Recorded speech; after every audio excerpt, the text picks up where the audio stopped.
I stood at the whiteboard, breathing in a set pattern to ease my anxiety.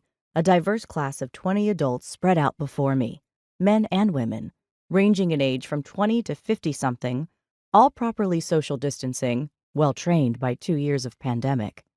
They were deputies, search and rescue volunteer hopefuls, and old hands hoping to refresh their skills, all looking to me for information, insights, and inspiration. How in the world did I get here, I thought.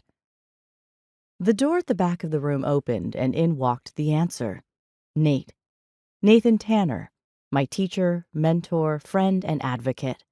Nearing 50, his dark, curly hair and beard were speckled with gray, but his eyes, those searchlight blue eyes, were shining as brightly as ever. He taught me search and rescue. He encouraged me to begin consulting with police departments, and he pitched the idea of organizing a series of seminars to raise search and rescue proficiency across a broad spectrum of first responders to the Virginia Department of Emergency Management. The smarter the search, the sooner a lost person would be found. Which is why I was here. I cleared my throat and began. You're called out in late afternoon on a beautiful fall day. A child is missing from a campground. Where do you begin to look?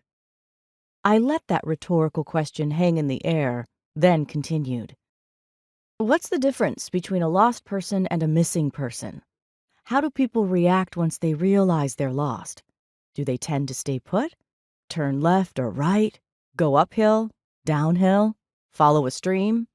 Does age make a difference? Or mental state? As a searcher, you can thrash around the woods all day, I said. Or you can search intelligently, based on documented probabilities and using proven techniques. I held up a blue spiral-bound book. Lost Person Behavior by Robert J. Coaster is the Bible on this subject, and much of what I will go over today is from this book. I highly recommend you get it. Coaster's been studying the subject for decades. In the heat of the moment, when you are called out and a life is on the line, you want to search smart. There is no better guide than this book. In search and rescue, you have to think on your feet and ask the right questions about the person who is missing. You need to know that a lost 2-year-old will act differently than a 4-year-old, and a teenager will likely be found in a different place altogether. Dementia patients will present challenges that are different from the ones despondent people present. You need to be able to analyze the maps to see the hazards and note the places a person might be likely to miss a turn. There's a lot more to SAR than good boots and wind direction, though there's that too. For the next 3 hours, I kept my students' attention, going over the basics of lost person behavior and peppering my talk with stories of actual searches I'd been on, some successful, some not.